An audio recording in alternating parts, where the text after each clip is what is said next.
안녕하세요 여러분, 뉴토플 레벨업 비법 특강의 최주원 강사입니다. 오늘 우리는 오리엔테이션으로 만나게 되었고요. 토플 시험의 구성에 대해서 간략하게 설명을 드리고 그 다음에 모든 영어 공부의 기본이죠. 단어. 그런데 이제 토플 시험을 보기 위해서는 어떻게 단어를 외우는 게 효과적인지를 말씀드리려고 합니다. 간단하게 먼저 구성을 말씀드리면 Reading, Listening, Speaking, Writing 이렇게 4가지 섹션으로 구성이 되어 있고요. 각 섹션당 만점은 30점입니다. 그래서 토플 시험의 총점, 만점은 120점이라고 알고 계시면 되겠습니다. 자, 여기에서 조금 더 자세히 들어가서 일단 순서대로 한번 말씀을 드려볼게요. 일단 여러분이 시험장에 맨 먼저 가서 보게 될 과목은 리딩입니다. 리딩의 시험 시간은 54분에서 72분인데요. 이렇게 보면 여러분이 뭐야, 시험 시간이 왜 이렇게 편차가 커? 라고 생각을 하실 수 있겠죠? 자, 여기서 제가 이렇게 좀 다르게 표시를 해보도록 하겠습니다. 자, 리딩을 54분으로 진행을 하게 되는 경우에는 리스닝 섹션이 조금 길어지게 됩니다. 57분. 그리고 리딩에서 길게 시험을 보셨다면 리스닝에서는 짧게 아마 끝날 거예요.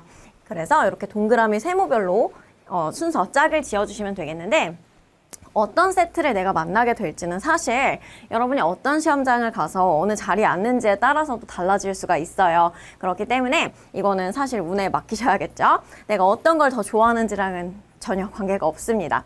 근데 이렇게 시간이 조금씩 달라질 수 있다라는 걸 여러분이 알아두시면 좋겠고요. 자, 리딩 리스닝 다 진행되고 난 후에는 휴식 시간 10분을 가지게 됩니다. 이때 굉장히 중요한 건 초코바로 당 충전을 꼭 해주셔야 한다는 거.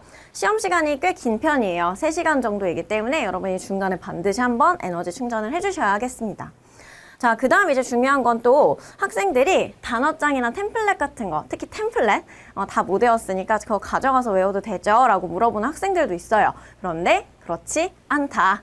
애초에 시험장에 들어갈 때 모든 소지품을 반납하고 들어가기 때문에 여러분이 템플릿이나 다른 자료 같은 것들을 쉬는 시간에 참고하실 수는 없습니다. 자, 그래서 쉬는 시간에는 우리 아까 말씀드렸던 것처럼 뭐 초코바도 먹고 화장실도 가고 그 다음에 템플릿은 외워서 가셔야죠. 외워서 간 후에 머릿속에 있는 걸 다시 한번 리마인드를 해봐야겠죠?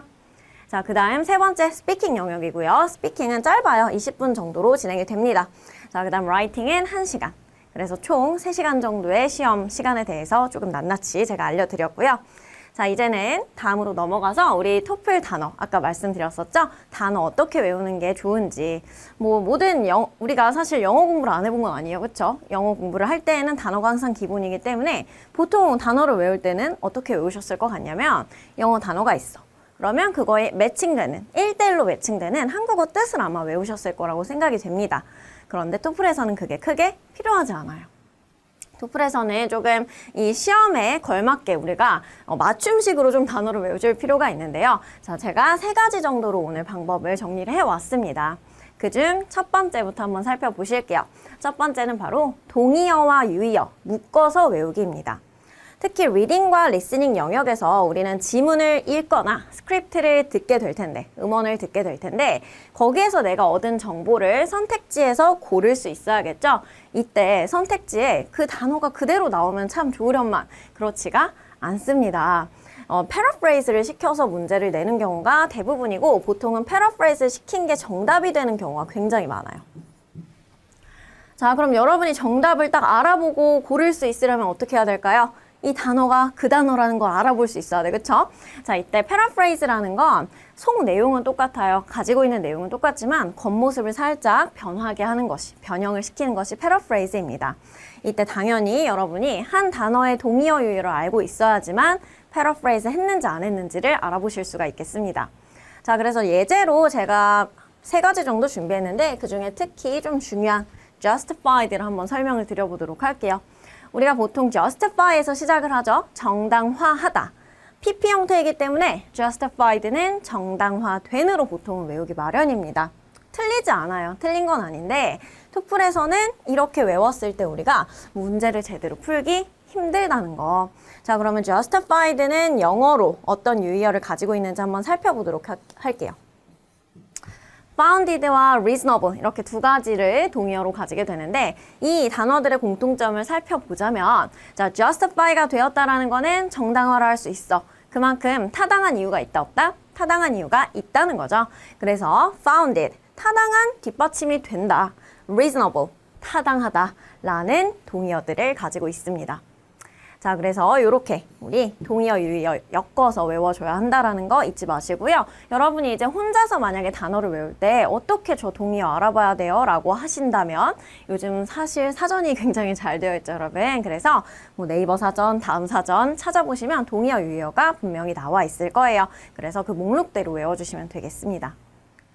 자, 그 다음 두 번째는 발음을 반드시 외워야 한다입니다. 뭐 여러분 사실 이 단어 알고 있는 단어죠. 혼란, 혼돈을 뜻하는 단어인데 내가 리스닝에서 저 단어를 들었을 때 갑자기 나한테 chaos라고 발음을 해요. 그러면 굉장히 혼란스러워지죠. 말 그대로 혼란스러워져요. 왜냐하면 내가 알던 카오스가 아니기 때문에. 이렇게 우리가 겉으로 봤을 때 분명히 철자도 알고 있는 단어야. 그런데 들었을 때는 모른다? 그럼 정말 그 단어를 안다고 할 수는 없겠죠, 여러분? 사실 토플 같은 경우에는 4가지의 섹션으로 구성이 되어 있기 때문에 어떤 섹션에서든 내가 그 단어를 잘 맞이할 수 있으려면 발음을 반드시 외우셔야 합니다. 특히 스피킹 시험에서도 정확하게 발음을 해야 채점관이 알아들을 수 있기 때문에 발음은 항상 중요한 요소입니다. 자, 제가 예제를 많이 준비했는데 그중에서 우리 한번 요거 2가지 살펴보도록 할게요. 많이 나오는 2가지입니다. 자, 가운데 있는 거 한번 먼저 보시면 생긴 건 되게 subtle처럼 생겼죠? 그런데 발음은 저 듣고 따라 한번 해보세요. subtle. 따라 하셨나요? 오케이. 자, 그래서 미묘한이라는 뜻을 가진 저 단어는 발음이 subtle이다. 그 다음 아래쪽으로 내려갈까요? 자, 요 단어. 굉장히 생긴 건 뭐 fertile 아니면 fertile 뭐 이런 식으로 생겼는데 토플에서 굉장히 많이 나오는 단어입니다. 토플은 문명을 좋아하죠, 여러분. 문명에서는 농업 얘기가 반드시 나오는데 그때 비옥한 땅 얘기가 반드시 나와요. 그래서 이 단어는 꼭 알고 계셔야 합니다. 당연히 발음까지 한번 듣고 따라해 보세요. fertile. 그렇죠. 자, 그래서 우리는 반드시 항상 단어를 외울 때 발음까지 같이 외워야 한다. 발음도 마찬가지 사전에 나와 있는 발음 기호를 참고하셔도 되고 요즘 인터넷 사전 같은 경우에는 버튼 하나 누르면 예쁜 목소리로 말해주죠. 그래서 듣고 따라하면서 사실 발음 외울 때는요, 여러분 되게 신나요. 외국인이 된 것처럼 마구마구 해주시면 되겠습니다. 자, 그 다음 3번째입니다. 짝꿍 단어를 찾아서 외운다. 조금 이제 뭐 고급진 표현으로 한다면 collocation이라고 표현을 할 수 있겠는데 자, 이제 영어에서는 사실 단어가 하나하나 따로 다닌다기보다는 짝을 지어서 같이 뭉태기로 다니는 경우가 많습니다.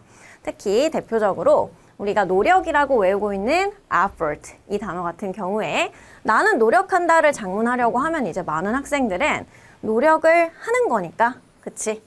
뭐니 해도 한다는 두지 라고 하면서 I do effort 라고 말을 하는데 사실 이 2개는 전혀 친하지 않은 짝꿍이다. 짝꿍이 아니죠, 그러니까.